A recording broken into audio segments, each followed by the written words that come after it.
Thank you very much, Leeman. So this next part is going to be co-moderated by a Swiss and a German. And if you know the Swiss and the German, you'll know that we like to stick to time.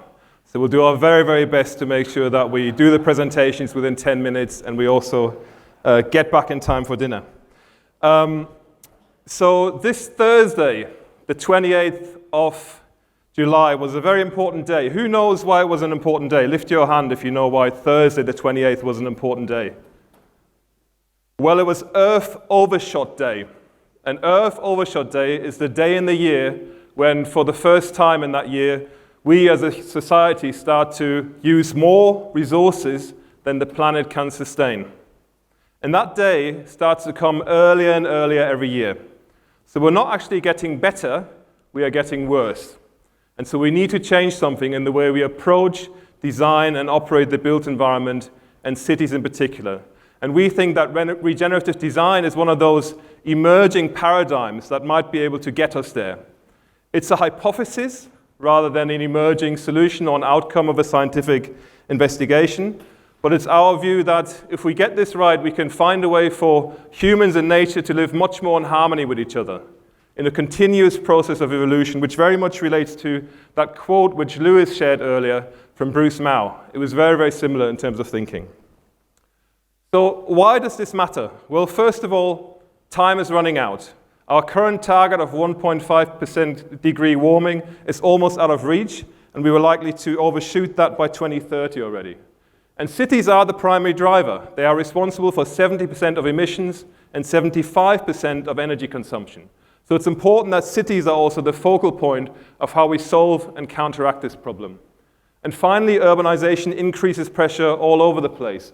There's a really interesting fact here that says, well, in the next 40 years, if continuous growth of urban population and spaces continues, we'll need to add a New York City to our urban footprint every month for the next 40 years. So lots and lots of pressure. And climate change is also having a massive impact on our cities already. Our cities are sinking, our cities are overheating, and our cities are destroying biodiversity. Unsustainable development in the built environment is destroying biodiversity already at a rate 1,000 times faster than the natural background rate. So it's important that we change something. So here's our working definition, if you like, our hypothesis for what we mean by regenerative design and how we might define it. It's about enabling human and natural systems to coexist and co-evolve in harmony. It's about restoring social and planetary health, revitalizing biodiverse ecosystems, and renewing natural capital. And crucially, it's about going beyond sustainability and even beyond restoring and repairing the damage that we've already done. It's about designing nature-led systems much more that are resilient, dynamic, adaptable, and restorative. This diagram, if you like, starts to outline what this pathway towards regenerative design might actually look like. We want to move from planetary degradation to planetary regeneration. We want to move from fragmented design to living system design. And crucially, we want to move from net negative outcomes to net positive outcomes. And the little dotted line, the little gray dotted line that you can see there, that's essentially where we think we are today. So we're nowhere near sustainable yet. And sustainable gets us back into balance. But we've already damaged and broken the planet in so many different places that that's not enough. We also have to restore and repair, and then ultimately we have to get to a state where that system of repair and renewal is continuous. And that's that final stage, if you like, of regenerative design. So that's the ultimate end game around sustainable development. 7 principles that we've developed so far as a hypothesis of what regenerative design looks like and what it means. Delivering net positive outcomes, enabling natural systems much more, embracing local context, such as, for example, the geographic or climatic context of a place, but also indigenous knowledge is really, really important. Designing for and with nature, using nature much more as a technical component in all of our design decisions and being much more outcome focused. Achieving total circularity in our economic activities. Thinking at a planetary scale. Scale is really, really important here. We're going to hear about the microbial scale all the way to the planetary scale. And then finally, practicing progressive governance. Governance and the system for capacity building are super critical in all of this. And we'll get back to that later. So net zero to net positive, what do we mean by that? Well, imagine, for example, a building that consumes more carbon than it emits, or a road that enhances biodiversity rather than destroying ecosystems, or a city that collects and cleans more water than it uses. This is the type of things that we mean by net positive. And there's lots of weak signals, if you like, or these emerging examples. We're nowhere near regenerative design yet, but there's some really interesting examples. And again, it's at all scales. It could, for example, be this cement-like masonry block, which was manufactured using microalgae, which has a much lower carbon footprint than normal cement or other forms of materials of that type. Or it could be this urban concept here for small harbor that combines the farming of seaweed and oysters with educational facilities, restaurants, and markets. Next, we have this idea of enabling and enhancing natural systems.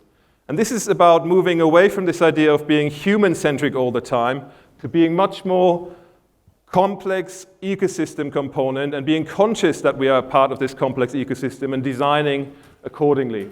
And again, two kind of exemplars of this, blue and green infrastructure is a good one. This example here from New Orleans in the US, which is about enhancing biodiversity, providing green space for humans, which also increases social value and economic value of a place. And then finally, it acts as a preventer of flood damage or flooding in urban settings by providing a natural sink and a natural escape route for surface water flooding. Or this example here in Mexico City. Mexico City gets 70% of its water from a forest in the southwest. And the size of this forest has been reduced by over 35% in the last 40 years. This project aims to restore and regenerate that forest in order to secure future water supply and also enhance and build biodiversity again. And it's critical to understand that the benefits go far beyond environmental. Yes, this presentation was predominantly designed in green, but it's also about social and economic outcomes. And it's really, really important to think holistically about regenerative design in that context, and also the link of regenerative design to other bigger frameworks such as the UN Sustainable Development Goals, because there's a lot of overlap, and planetary boundaries and other frameworks also play a really, really important role in that. Practicing progressive governance, we have to move away from this idea of being hierarchical to being much more networked and collaborative. And we've heard about that a lot already, the complexity of being collaborative, the complexity of working in complex collaborations. And on the left is what kind of business and even other organizations are typically used to doing, a few key connections with a few key partners, but the planet needs us to do much more. It's about working across government, NGOs, academic institutions to enable systems change, to enable industry change, and to enable change across value chains. So we need to be much more collaborative, much more cooperative in everything we do if we want to solve these complex challenges towards a more regenerative future. So as we look ahead and this pathway to 2060, it's really about moving away from this pathway of continuous degeneration to get us back in balance, first of all, and to start to be sustainable, but then also to start to lift off and move towards a much more regenerative future, which starts to repair and restore the environment around us, and then ultimately get back into this new equilibrium between people and nature. And this is a long-term game towards 2060, if you like, but we have to start today, because at one point, that curve has to switch from unsustainable to sustainable, and finally restorative and regenerative. So, a call to action. Be honest about what the challenges are. Act now, take risk, and get moving. It's all about what we do today, and we have to start now. Build capacity about regenerative design. Appoint leaders, involve others, and train your staff in this capability so that we can have a common dialogue and we can build capability within organizations. Think beyond environmental issues. As I said earlier, social and economic factors are also of critical importance. And this is a multi-generational shift for future generations. So involve the youth. There's a beautiful exhibition at the moment at the URA. You can go there. There's these visions of the future of Singapore for 2050, drawn by young school children in Singapore. It's a really, really interesting opportunity to see how younger Singaporeans are envisioning their future. And it's important that Generation Z and Generation Alpha are really part of this dialogue as we evolve. Design a pathway through net zero. Net zero and sustainable are no longer enough. We need to start talking about the phase beyond that now. Support regenerative practice with shared data, science, and results. And this is in many ways what this conference is about. Enable systems thinking. Again, the previous session was all about that, but it's about planetary scales, circular economies, all the way from the macro to the micro. And finally, realize that the decisions we make today will shape our common future. Thank you very much.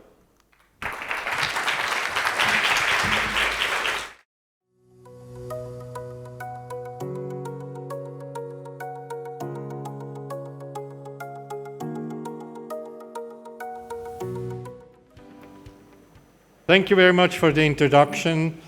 Thank you, Joseph, for this great overview. I will now tell you a little bit about what it actually takes when the rubber hits the road, when it really gets dirty, when you have to do these things, you know, these nice pictures and so on. And let me just show you what we can do, where we are at the moment. And I'm just looking at buildings. Why do I look at buildings? The buildings are basically the legacy of the past. Old technology, not yet thought sustainability, but they are around.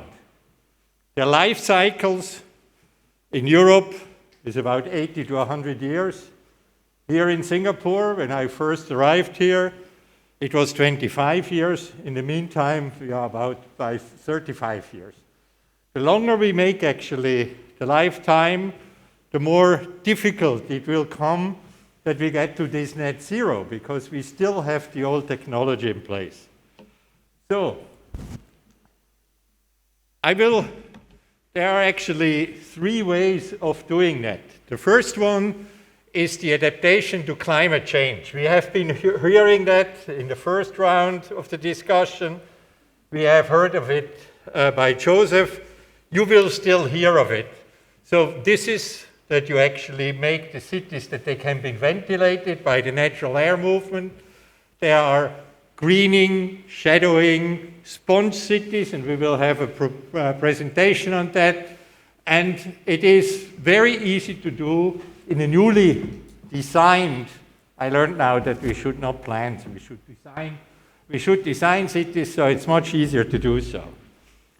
But that's on a larger scale if you look at cities or parts of cities. And it's in the old city, it's difficult to do. You cannot just move the houses around so they are in the right direction and so.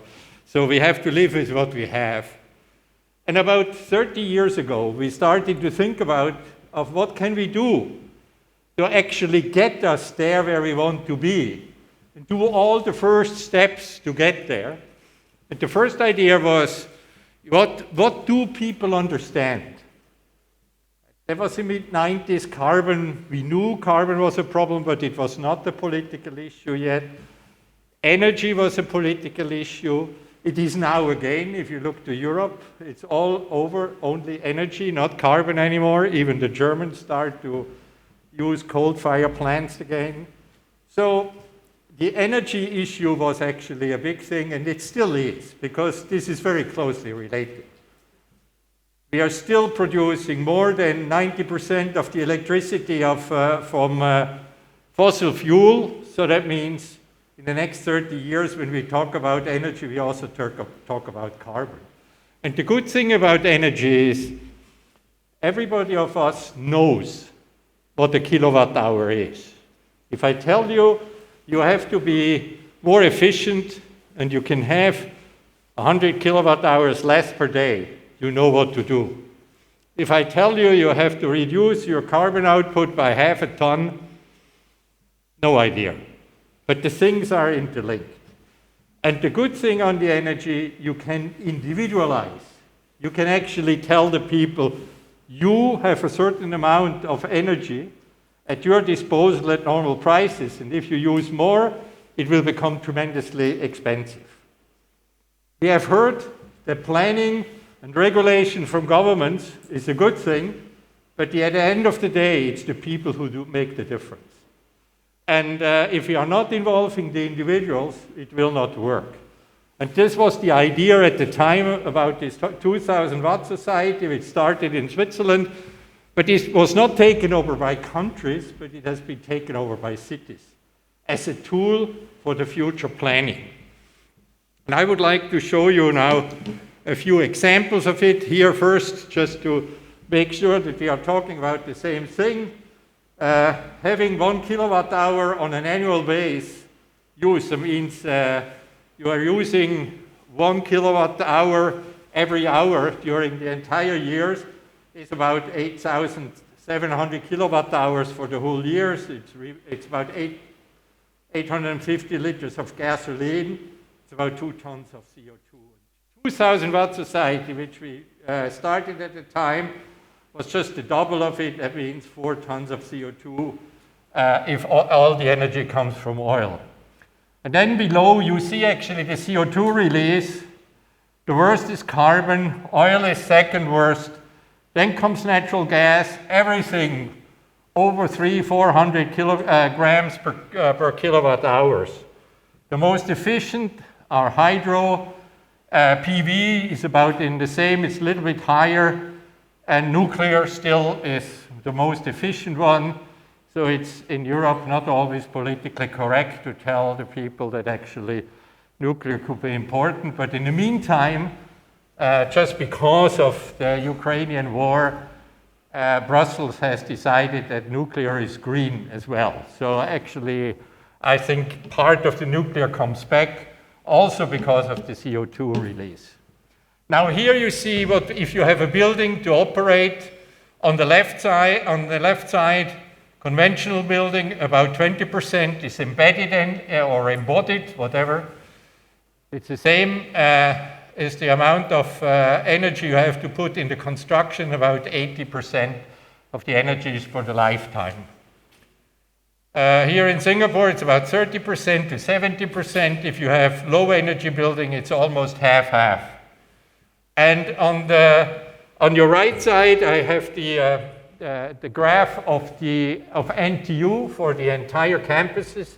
And you see here it's approximately 30% embodied energy and about 70%, mostly electricity for cooling down the buildings, is actually coming, is in the operational energy.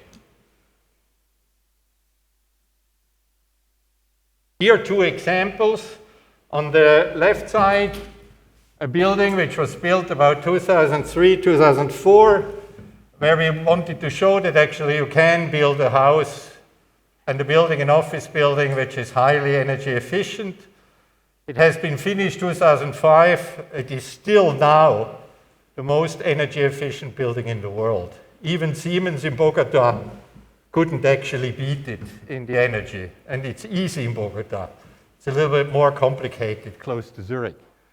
But what you see here are these lines, and they are percentages. So the numbers are not really correlated with the percentages. You have embedded energy, you have about roughly about 40%. You have electricity, it's roughly about 50%. Heating and cooling is roughly about 15%. Now what I wanted to show you that actually looking at the energy, you have to look at the energy mix in the country. And you see that in Switzerland, there is almost no CO2 coming out of the electricity. It's all hydro and nuclear. So in Switzerland, using electricity in Switzerland makes sense. Using electricity here in Singapore makes less sense for the entire emission of the NTU campus here. Electricity is over 80% of the CO2 emission, if you look just at the emission of the energy. So it is important what kind of energy mix you have, but it's good to have the energy number because then you can actually derive the CO2 numbers. What we have done also at the NTU in the last 10 years, we have decreased drastically the carbon output, so that is no silver bullet. We had kind of a waterfall system which we had to put in place. It starts chiller upgrade, lighting, down to user behavior or management system, but altogether we could actually reduce the energy intensity in 10 years by 35%, which actually translate into the energy mix of Singapore at the moment to 40 kilograms of CO2 emission per square meter in the year. And NTU has a lot of square meters. Don't ask me during the discussion how many it has, I don't know. But I think this is a great achievement which we got there. In the meantime, China has figured it out also that we have to do that. They started now this year and last year have put a new regulation in place, but that's top down, the rest was all bottom up. And not using so much energy is actually good for your GDP. And I have just drawn here the watt per capita, this is the energy per capita used, the GDP in US dollars, and you see a few countries up there, Singapore, Switzerland, who are highly energy efficient or higher energy efficient than others, and others like Russia, like Canada, like the US, they make less money. So the take-home message is become energy efficient and you become rich. With that, I would like to close here. Thank you.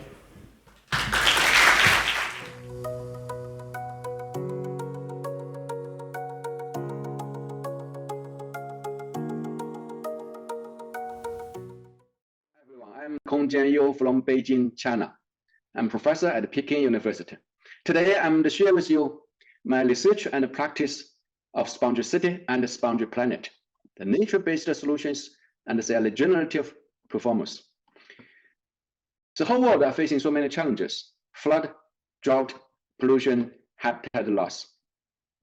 The conventional solution of green infrastructure is to have a stronger and increasingly more sophisticated damming, channelizing, flood walls fighting against water, and sewage plant to clean the water.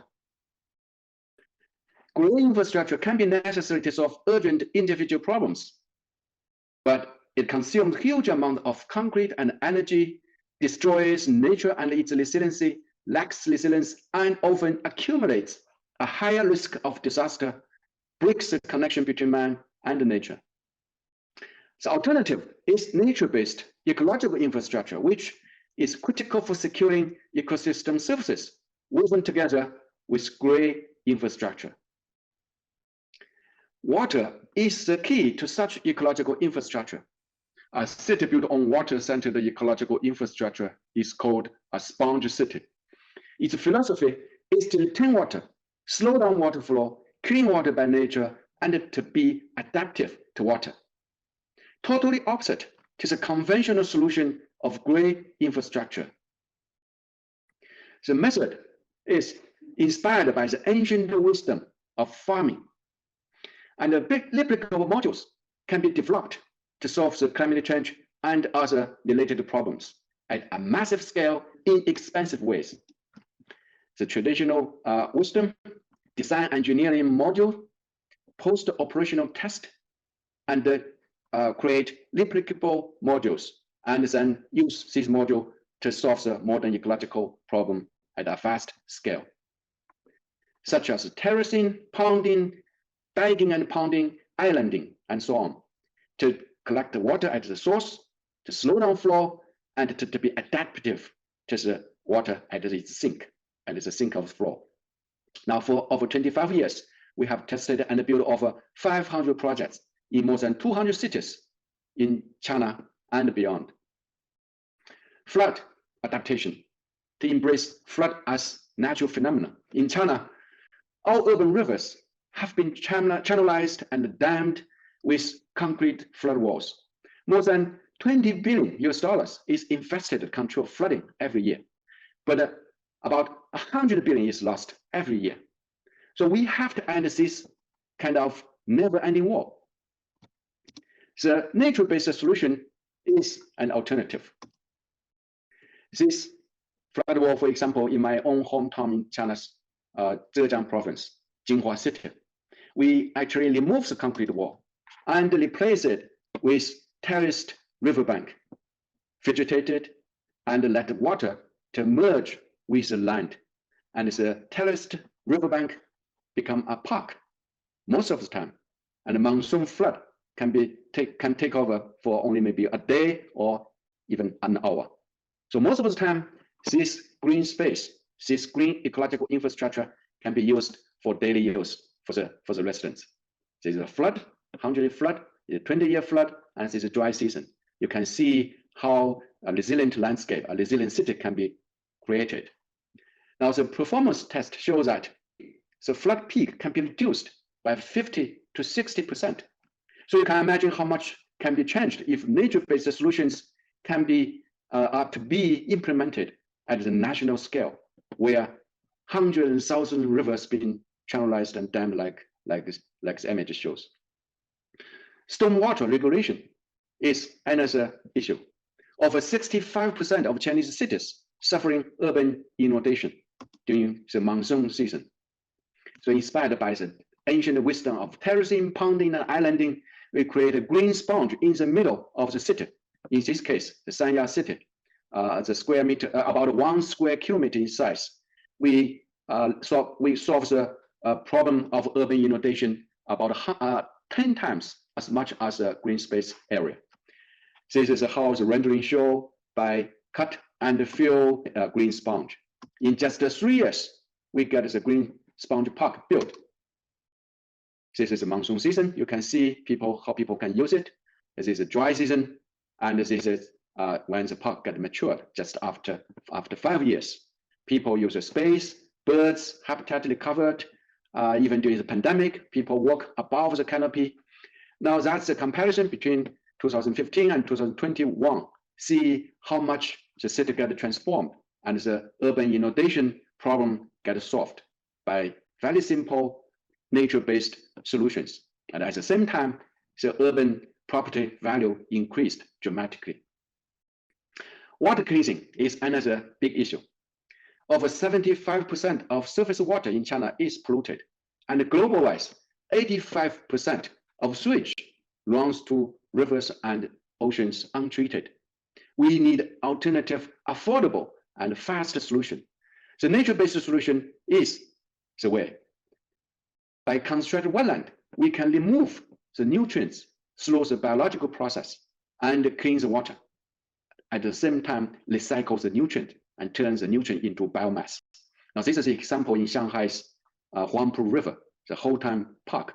The river is heavily polluted, and we created this constructed wetland, terracing the riverbank, and create this abundant green space that can filtrate water. And for the past 10 years, we have the test and show that this linear park can produce clean water. A hectare of constructed wetland can produce 800 cubic meter of water daily and remove the nutrient by 85%. Now this can be applied at a further scale. This is a Handan city, a huge dump site. We terracing the dump site and transform the dump into a terraced wetland and irrigate the wetland with the sewage, the pre-treated sewage, urban sewage, domestic sewage, and to establish the vegetation, the habitat, meanwhile clean the water and clean the soil at the same time.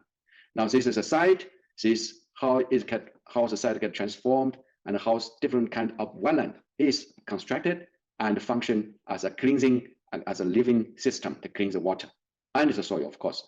Here, the testing experiment, the test you can see, and the result is really dramatic. 85% of nutrients can be removed. Now, this can be a solution, an effective solution for larger scale water issues.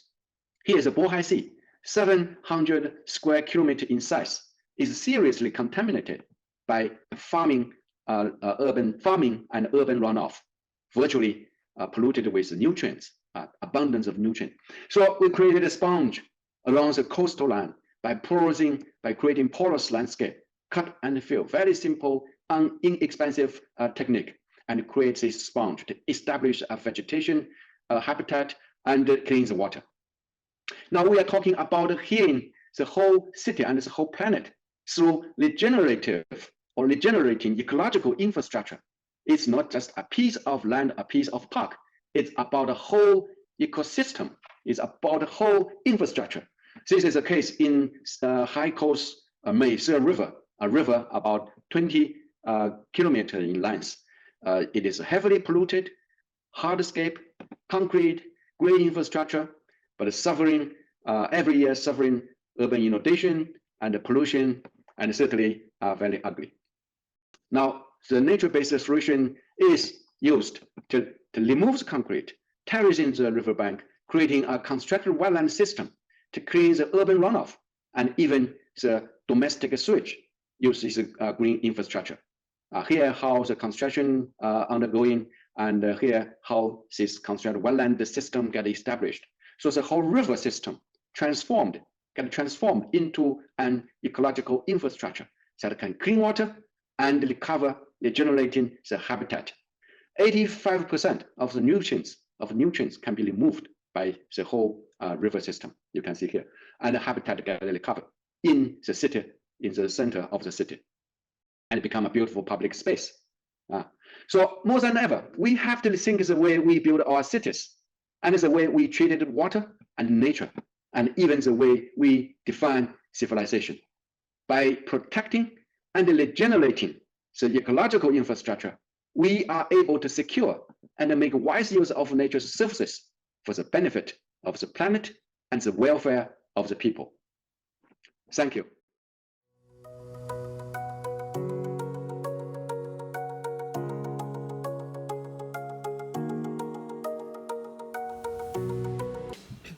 I think the previous speakers have actually set the scene, making my life going to be a lot more easier right now. So I'm going to definitely keep to time before Joseph kicks me out of the stage.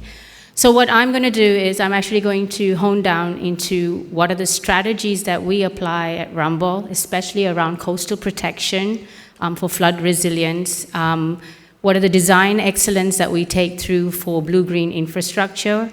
And then I will narrow it down with what is the approach in terms of planning and design using an example of one of our projects in the US. I'm not going to spend too much time with this one, but looking at coastal protection, you can't just focus at only one area. You have to look at both what is coming from the ocean, the storm surges, plus the fluvial and pluvial flooding that comes. Because no longer can we look at localized flooding, because once you interpolate these different dynamics, you're going to see that the actual flooding can be in any place within a city as well.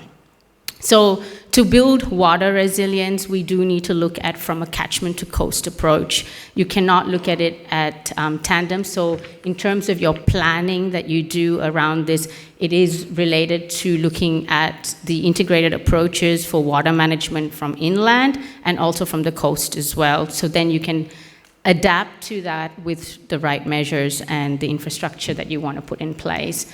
So when you look at this, we apply what we would call 3 strategies. One is where we look at the existing dynamics of the urban fabric, what is currently there, what is already planned for regeneration or rehabilitation, which mostly is inland and within the built environment.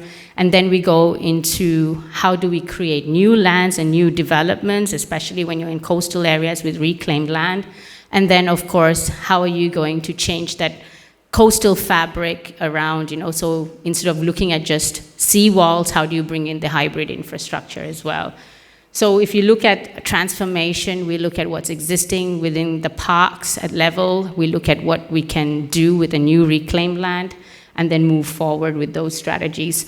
And then as we move forward with this, one of the most important things to take into place is what are the different measures can you apply? So I think the two, especially the speaker before me, he has definitely busted the myth that blue-green infrastructure is applicable. I think gone are the days where we can kind of say, oh, does it really work? Should we apply it? No, I think you have a living lab here in Singapore that shows that as well, especially on the inland. But how do you now integrate those systems from catchment to coast is really, really important. And one thing to address as well is it's not just looking at building flood resilience where we're looking at avoided risk, but how do we increase the multifunctionality? So that was coming from our first panel where we're talking about complex systems, we're talking about cities evolving, how do you keep cities agile? And the only way to do that is to look at that multifunctionality of some of this infrastructure going forward. these are, of course, some of the examples that have been built around the Asia Pacific, especially here in Singapore. You probably recognize some of the photos. So we have measures that can be used within a built environment, within a building scale, a road scale, and takes you right down to the parks, the fringes of a coastal reservoir and or a coastal park going forward.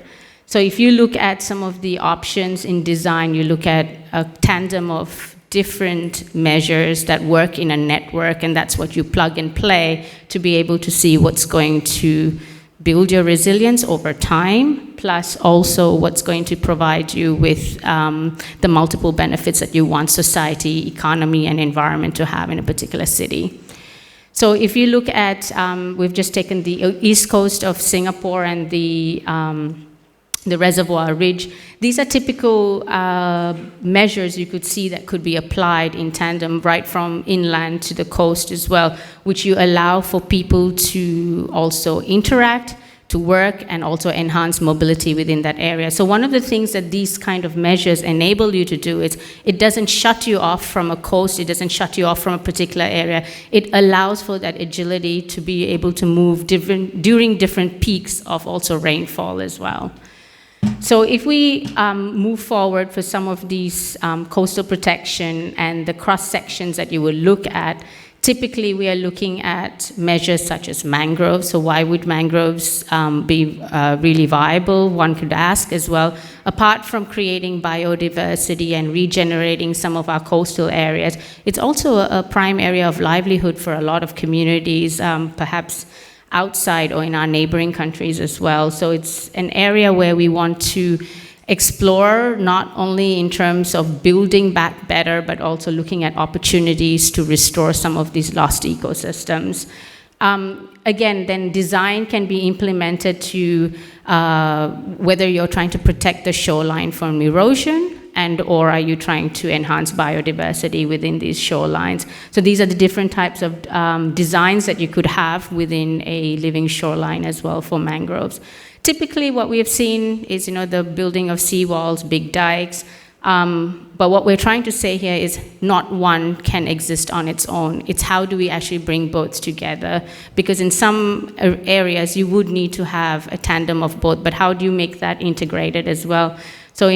So here are some ecological designs that have been implemented, one that we are currently constructing in Staten Island, New York City, where the whole idea of this breakwater is to also regenerate the oyster habitat that was lost in that area. So one might think, how do you go ahead doing this? We have a toolbox that enables some of these cities to go through this decision support. Please keep in mind this toolbox can differ across different cities, because not what works in Copenhagen could work over here, for example. But then this toolbox allows you to plug and play based on what is your current urban fabric, what is your land use, how your city is planning to evolve over time. And within that, you can choose the different measures that would work and would be suitable for those characteristics or that particular zones. So here's one that is typical for a built environment. You can see roof gardens running down right to cleansing biotopes, and then reef attenuation at some of the levels. This is for a much less densely populated area or a zone where you could look at different, more green, more regenerative options as well in place. So these are the way you can plug and play some of these tools, but they all stem from one simple thing, and that comes down to the planning of such a system. So what does that really entail?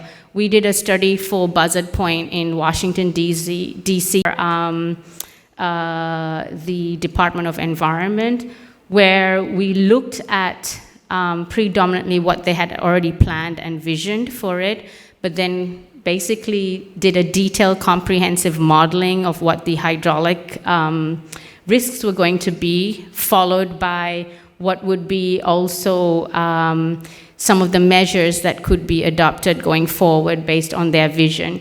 And what basically we did was we actually plugged it into a cost-benefit analysis, which allowed us to also look at different scenarios for the situation, whether we were talking a 1 in 100 or a 1 in 500, to base their decisions on what assets they wanted to protect and how they wanted to protect it as well.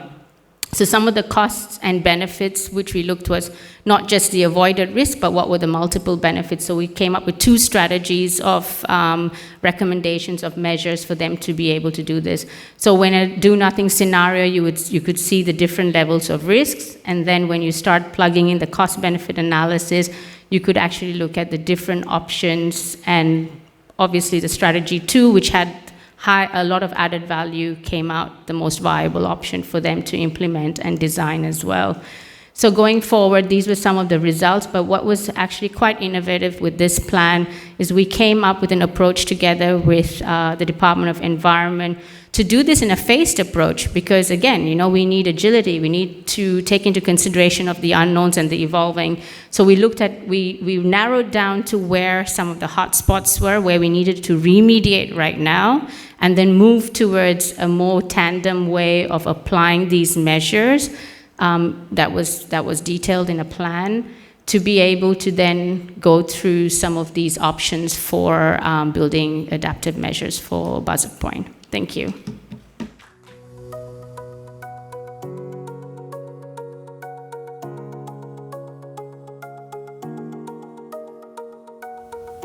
Introduction. Good afternoon, one and all. My name is Winston Chow. My day job is in teaching and researching on urban climate change across the Bay at Singapore Management University. But I also have a side gig. For the past 3 years, I've been, together with about 700 other climate experts, we've been writing and drafting a report that was published earlier this year from the Intergovernmental Panel on Climate Change, looking into the assessment of climate impacts and how we can adapt and how we can reduce vulnerabilities, etc., etc. It is now my pleasure to talk about how the science of cities can help contribute and enable an important approach that can help regenerate cities as well as reduce dangerous risks that are driven and exacerbated by climate change. As a species, we now see 2 distinct processes colliding this century. One is that of climate change driven by human causes from increased greenhouse gas emissions, and also land cover change from deforestation. The second process is that of urbanization. The majority of people living on planet Earth now reside in cities and settlements. Today, although cities cover only 3% of the world's surface, we do have an immense demand for energy and resources, and therefore settlements have an outsized environmental impact that extends far beyond their physical boundaries. These are 2 separate processes, as my fellow speakers and panelists have recognized, but when they occur concurrently, we can see that they lead to significant urban climate consequences affecting every aspect of lives in cities. If I can only show one figure depicting the extent of climate change over the past 150 years, it will be the GIF on the left in front of you. It's a spiral plot showing the monthly change in global temperatures from the beginning of the pre-industrial era in 1850 up to 2020. A game that I like to play with my students is to have them note what the temperature increase was during their birth month and year and compare it to what it is today. Needless to say, it is highly unlikely we'll see a cooler world than when we were born. Of particular interest are those 2 literal red lines. These lines are not arbitrary. They are thresholds agreed upon by 195 governments in the United Nations during the Paris Agreement in 2015. It's a global framework to avoid dangerous climate change by limiting global warming to well below 2 degrees Celsius and pursuing efforts to limit to 1.5 degrees Celsius, quote unquote. Today, we are already at 1.1 degrees Celsius from the combined impacts of greenhouse gas emissions and land cover change. In the short term, global temperatures will still increase. Accounting for our current national emissions pledges from all countries, we will likely shoot past 1.5 degrees C sometime in the next decade and head towards 2.7 degrees C by 2100, somewhere between SSP2 and SSP3 on the figure on the right. One might view this plot with some despair, but I want to stress that our collective climate future is still unwritten, despite the bleak news I've been talking about. We still have a choice of emission pathways over the next 80 years, and as a global society, we have to consider that. There is still a very small window of opportunity for building a future where we can keep to a 1.5 degrees C world.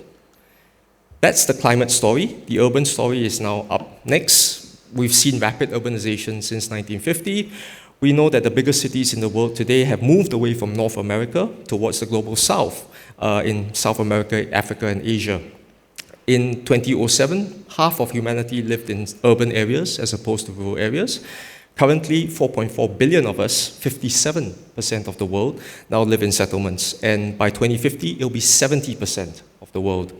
In the not too distant future, new urbanization will occur in two continents, Africa and Asia. The largest megacities in the world will be located there, as well as the fastest growing settlements. This is very true for Southeast Asia. The urban population in this region will effectively double by the middle of this century. But what is of particular interest is that the growth is uneven. While the major primary cities and engine of growth in Bangkok, Jakarta, and Metro Manila will still continue to urbanize, much more accelerated growth will occur in the secondary cities of Southeast Asia, your Chiang Mai's, Da Nang's, and Surabayas. If you think they are growing fast now, you ain't seen nothing yet. As I mentioned earlier, the two processes of urbanization and climate change have combined in recent years. They have led to a lot of detrimental impacts and risks to humanity. In the IPCC, we've assessed these risks, several key risks such as floods and droughts, air pollution, sea level rise, and severe storms. But the most ubiquitous climate issue is that of warmer temperatures from both climate change and the urban heat island, where cities are warmer than their rural surroundings.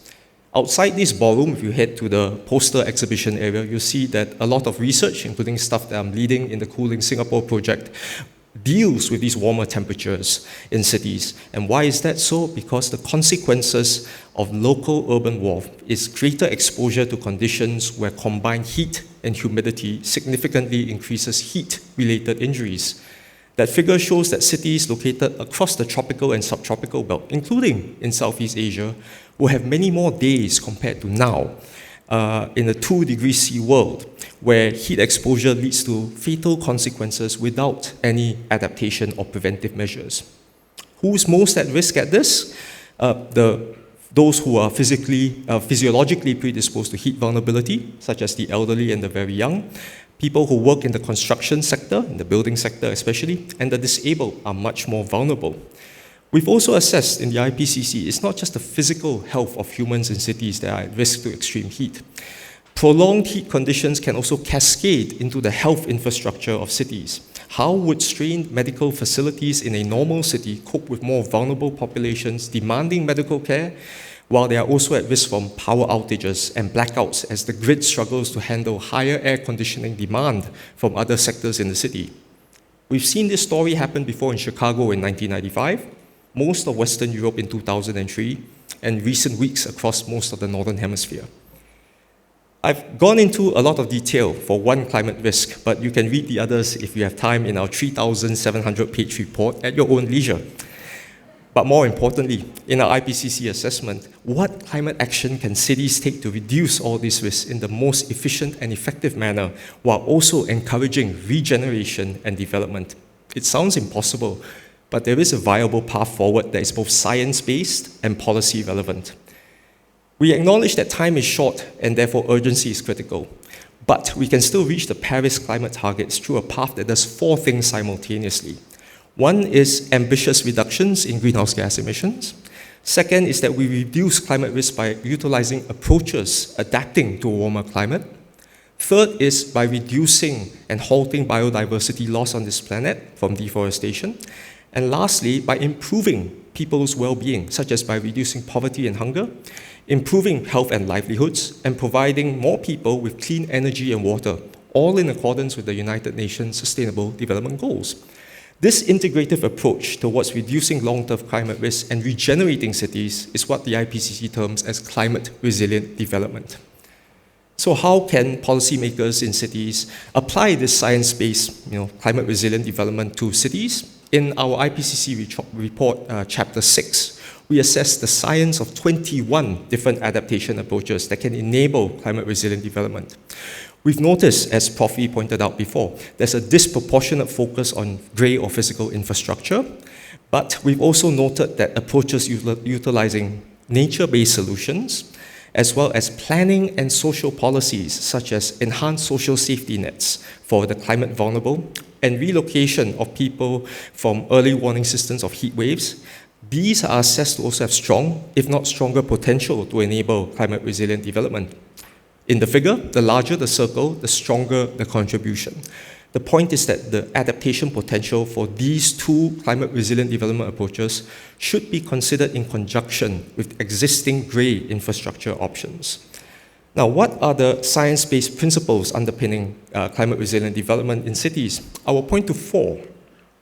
First is that climate risk can be reduced by considering and implementing the whole range of adaptation approaches I mentioned. Don't just examine the physical infrastructure, but also examine nature-based solutions and planning and social policy.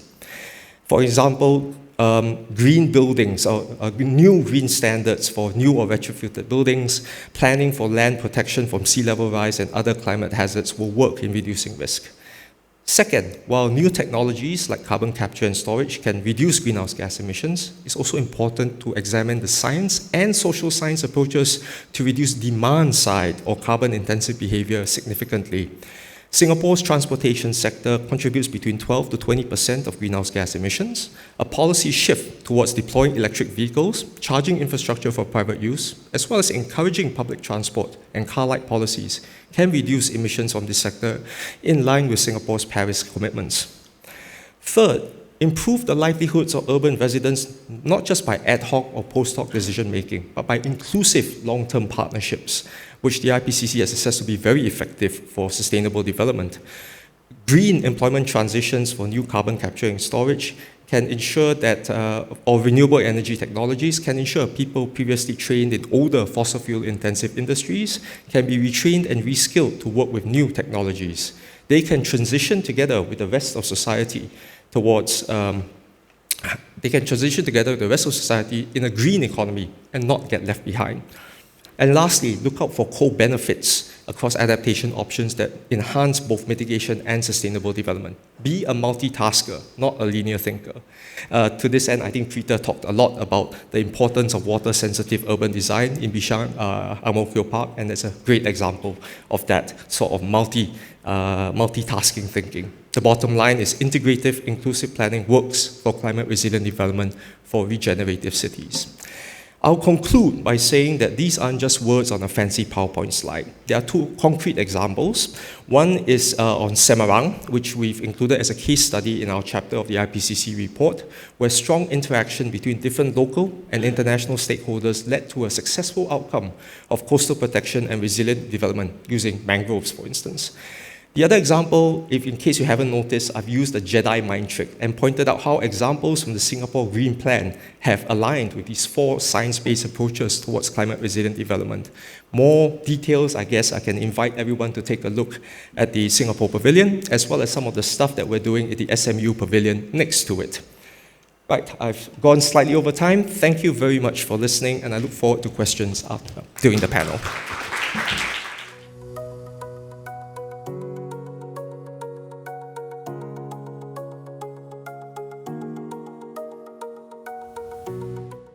With the country. So, good afternoon, ladies and gentlemen. It's a great pleasure to be here today. I'm pleased to share our advocacy and exploration on the shift from sustainable to regenerative design for urban ecologies from the lens of an architect and, of course, architecture. And the vehicle of investigation, it was good to see Thomas look at these integrative hubs. So the integrated community hubs in the past few years, which we've seen numerous numbers emerging from Singapore's landscape, we thought are interesting kind of case studies because these urban prototypes itself celebrate synergistic human-environment interactions, serving as ideal test beds for circular concept and perhaps can help us advance net positive and even potentially regenerative agendas. And I would like to share 2 of them that DP has worked on. And incidentally, the last one, Bukit Canberra, is with Rambo Dreisettel. Both architecturally and contextually distinctive, but interestingly, when you map them on Bill Reed's Regenesis diagram, we see opportunities through these case studies in pushing the needle for better than sustainable outcomes. And then overlaying with our own design matrix, we would like to share 5 key strategic approaches that hopefully aids the discourse of evolving urban targets and outcomes towards regenerative ones. So to start, density with enhanced capacity. Here we were really talking about exploring how purposefully curating and managing density itself can allow us to enhance capacity of buildings and cities to produce greater benefits in wellness and sustainability. So the first project, our Tampines Hub, is located adjacent to the heart, in the very heart of the Tampines town, which 250,000 call home. So on the site of 5.7 hectares, plot ratio of 2.14. The GFA is equivalent, I checked, of the whole convention center here. That's the scale of this building. But it brings together 12 government agencies, 30 over facilities, all under one roof. Then productivity is key here. When I talk about the intensity of increasing from 0.4 to 2.14 in terms of plot ratio. But more importantly, OTH, we call it in short, is a pioneering project of an integrated social condenser. So a density that offers fresh forms of co-sharing practices, inclusive processes and services with shared and green domains extending vertically. So OTH itself presents dynamic outcomes derived from programmatic spatial synergy while intensifying social production of space, transforming the entire complex into a setting of everyday life. And next is Bukit Canberra. So interestingly, earlier was a brownfield site. This is a greenfield site located in Sembawang town, north of Singapore. So then density here builds upon enhancing biophilic and even restorative qualities. So poised as an organized sprawl in a park-like setting, so it integrates diverse programs from 7 agencies in a low-rise, low-dense development. So it adopts an urban development framework that responds to nature, the existing trees, and the existing biodiversity on site. So we work hand in hand with MParks here, about working with the 460 trees retained and replanting more than 1,000 over to allow the entire green coverage to double through this entire process of human intervention. So here the ecological density enhances community and environmental synergy, both human and natural aspects thrive concurrently. And with the synergistic management of density, we come to the strategic organization of parts to build interdependency within the whole. So in OTH itself, the crux of adjacency lies in the part on design, more spatially, of 3-dimensional composition of facilities. Here we interlock them to develop dynamic cross, not just spatial, but visual relationship between stakeholders, programs, and users with the surrounding. And the programmatic strategy also identifies opportunities in adjacencies for the 30 over facilities across the various government agencies to not just co-locate, but co-share domains, resources, and foster deeper collaboration. With that, we map dependency between agencies and spaces for greater productivity and operational efficiencies, and also between age groups and spaces for building up social capital and further development. And for Bukit Canberra, the dependency strategies work in sync with its biophilic aspiration. So similar productive potential lies in the way we kind of craft the building of interdependency through programmatic and spatial synergy, like what we've done in our Tampines Hub, and also the idea of dependency between agencies and facilities, but more importantly, between programmatic themes with indoor and outdoor spaces. And what's quite unique to Bukit Canberra itself, is the aim of building interdependency with natural components to provide shared, equitable access to the green and blue components that elevates the sense of well-being. Because with interdependency comes the opportunity to harmonize strategies to further whole system thinking. And broadly, between the two projects, the system-based strategies can be categorized as urban, green and blue, resources, and technology. So in system thinking, Bukit Canberra started on a larger district-level ecological and landscape perspective in terms of networks to advance flora and fauna movement. And right to the site where the terrain, the greenery, and even the heritage buildings, including the new ones, become connective tissues for life. And all the spaces and amenities can be accessed via the landscape. And this responsive infrastructure offers a system of productive landscape with accessible green and water-sensitive design features for the enjoyment of not just the residents, but we talk about even how flora and fauna thrive. So in addition, the more productive form of construction and more responsible material use, like mass-engineered timber, is experimented here for the recently completed indoor sports hall that reduce embodied carbon compared to traditional concrete and steel construction. So in the case of OTH, the design integrates various larger urban-based systems and components. Start from mobility that synergize public movement networks from pedestrian to cycling paths to ensure accessibility to all residents, the idea of clustering across the entire development. And as a place of many places, it also offers a rich assemblage of various diverse social environments for bonding and cohesion between demographic groups. And capitalizing on the spatial dynamics, green and blue systems are inserted at various levels throughout the development. And the project also pushed system thinking in terms of closed-loop environmental solutions, from renewable to the idea of waste management, like how the eco-digester turned the food waste from the F&B and hawker centers to fertilizers that can be reused in the rooftop farms. And of course, the harmony of system is pushed further in terms of integration of smart technologies like robotics, advanced analytic platforms for facilities and resource management to further drive sense of eco-consciousness among stakeholders and community. And next, this is where soft infrastructure is key in terms of strong governance and active citizen participation in engendering positive policy agendas.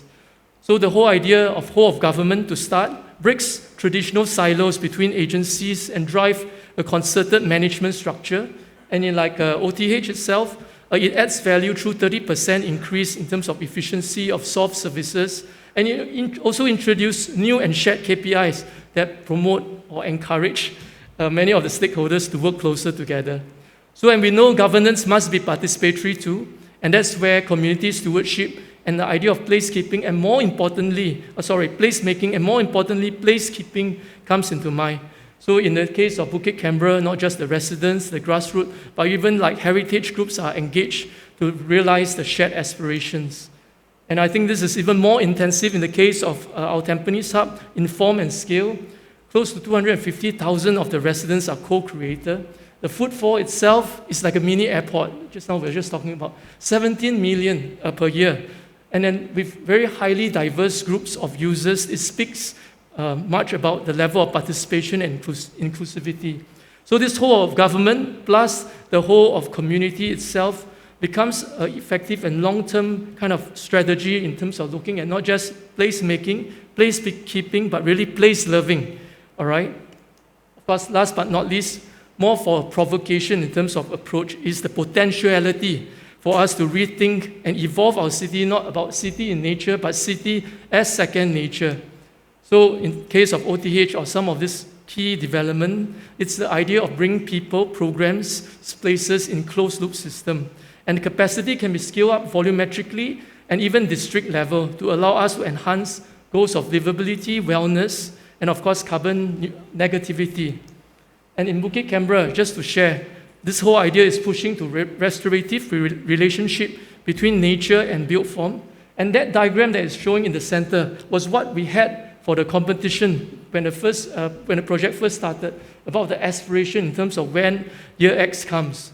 And interestingly, just to share, case in point, during the construction of this project, things were halted because of the pandemic. But within the few months, we see actually nature works with the built infrastructure to claim its space and flourish as one.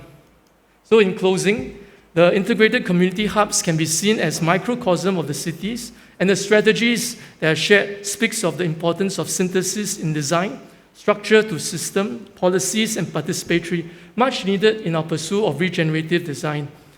And actually what it takes, we see the science are there, we talked about this morning, the research is there, and perhaps maybe in this case, the art and the part of soft power is key. Of stronger leadership, more concerted effort from us, and a lot more courage and imagination to overturn entrenched ways, to advance this science of cities as extended second natural system, to ultimately allow people and planet to co-evolve happily and healthily. Thank you.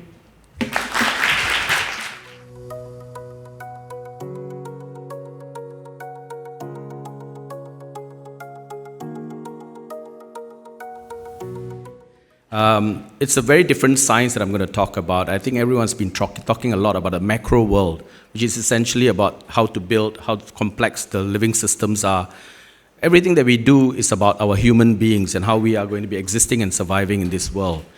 But sometimes it's also important to realize how it actually happens. Now, everyone talks about nature-based solutions, but really, how does nature-based solutions, how do they work?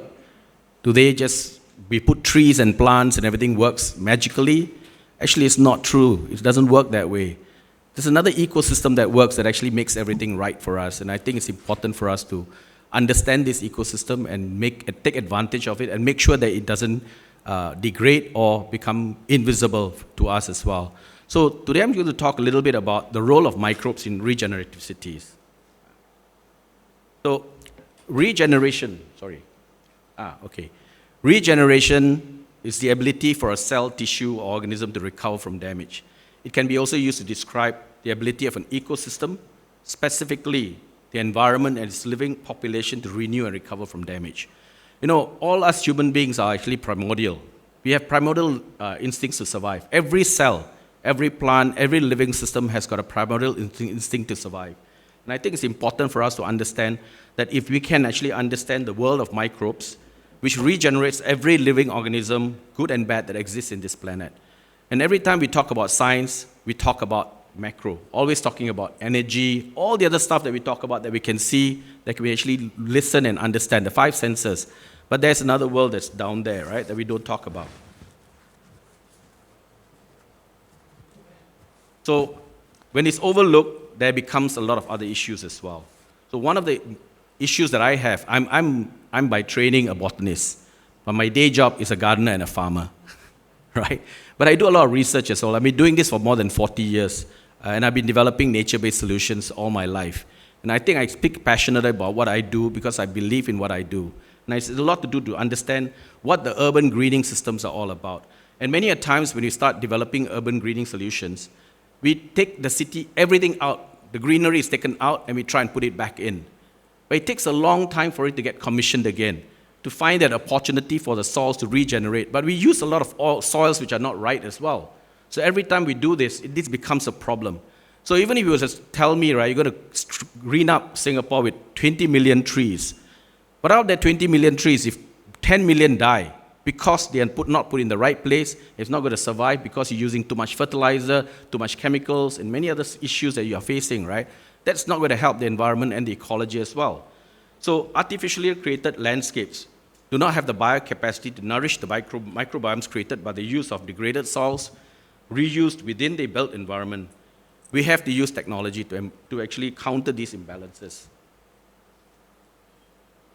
Sorry, I'm having trouble coordinating my slides and the clicker. So one of the things that's been talked about a lot to do with is about the natural therapies that nature has as well. How do we then get healthy in an environment that we've created? The health-giving properties do not naturally come from air conditioning, all the other medical things that you have, but also the natural environment that helps to cleanse the environment as well. So the health of our environment depends on the healthy environment that we live in, both indoors and outdoors. I've been doing this for a long time, and many of the times I talk about the therapeutic value of a regenerative environment. And it's important for us to realize that these are the key factors of how we need to create the future cities of tomorrow. And this is my schematic of what I talk about in terms of regenerative built environment. So a regenerative urban architecture, including regenerative urban greening and a healthy microbiome, creates a regenerative urban ecologies. And I think this pictorial basically talks about how the built environment can be regenerative. How do we create habitats and ecosystems vertically and horizontally, bring natural and forest architecture back into cityscapes, bring people and flora and fauna back in touch with each other in urban living, and creating healthy urban spaces, innovation with technology as well. So this is a very complicated drawing that I have in this one. This is my life work, literally. I've done work for the past 40 years trying to put all of this into place. And at some point, I decided I should connect all of them together. So I started having, I don't use the word landscaping and greening, I talk about habitats. And habitats are very important to understand. So you create habitats, you connect with habitats, you communicate, and then integrate those habitats into ecosystems. So every microcosm of nature that you create is actually habitats that you create. And how do you then connect all of them? And immunity boosters in soil. And in the last period when COVID hit us, everyone was making sure that everything that we had was sterile. Every child went into clean, sterile, alcohol-swapped environments. And I begin to wonder what's going to happen to these kids when they start having little specks of pollen and every other thing that's actually existing in nature coming to them and they're getting sick. Because their immunity systems for the past 2.5 years have been completely diminished, right? So the microbial world is very important for us to understand. Grounding. Children are going out to places where soil is, and in Singapore as well, right? Many parents do not allow the kids to walk barefooted on grass. And we know that grounding is very important to build up immunity and the microbial world that we have. And it's important to actually build that up. And bacteria friends are very important. So I speak about bacteria friends because I've been working with them for the past 10 years. I've been researching them quite a lot. And essentially, I've come to a conclusion that this is a very important environment that we need to talk about and why we need to understand the microbial world.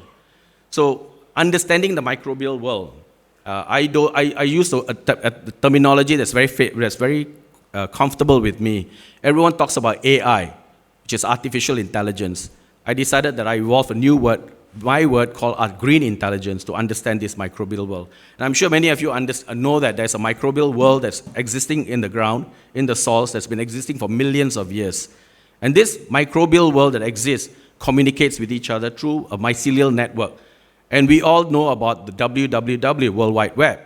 But there is another world that's called the Wood Wide Web, that have existed for millions of years in the ground as well. So this basically has got electrochemical communications that actually exist. So my dream has been to try and understand this microbial world. So then when sensors evolved and decided to come about, I said maybe I should change the way it's actually looked at. So I decided to change the terminology of the microbial, of the word Internet of Things to the Internet of Trees. So it's still IoT. So what I do is basically, for me, I put sensors above ground, below ground, and when I use my microbes in the specific areas that I'm working on, I try and understand what actually goes on in the ground and above the ground. Those sensors are quite important for me because I use a variety of different sensors to try and figure out what exactly going around, what actually goes on in the ground when I start using the different microbes. So I've been working with close to about 150 microbes. Sorry, it's not clicking. All this. My slides doesn't have the clicker. So I've been working with about 150 beneficial microbes from different parts of the world. And I've been using them and trying to figure out what exactly happens in this particular world, in the particular projects that I've been using them in. And the consortium of my beneficial microbes with sensors, right, is able to give us data. And I understand, right, everyone, this whole talk, this whole symposium was about regenerative cities of the world, complex data, complicated data, all kinds of data. But this data that I'm trying to evolve and get is actually trying to make me understand what's going on in the grounds and the nature as much possible. Because that's what we're looking at. So using green intelligence networks and with the Internet of Trees, I'm trying to understand that. So the chemical science or the biological sciences are out there.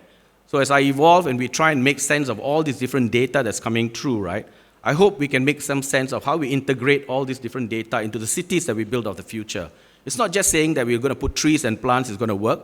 There are other ways to then regenerate the soils and the different nature habitats that we have as well. So, sorry.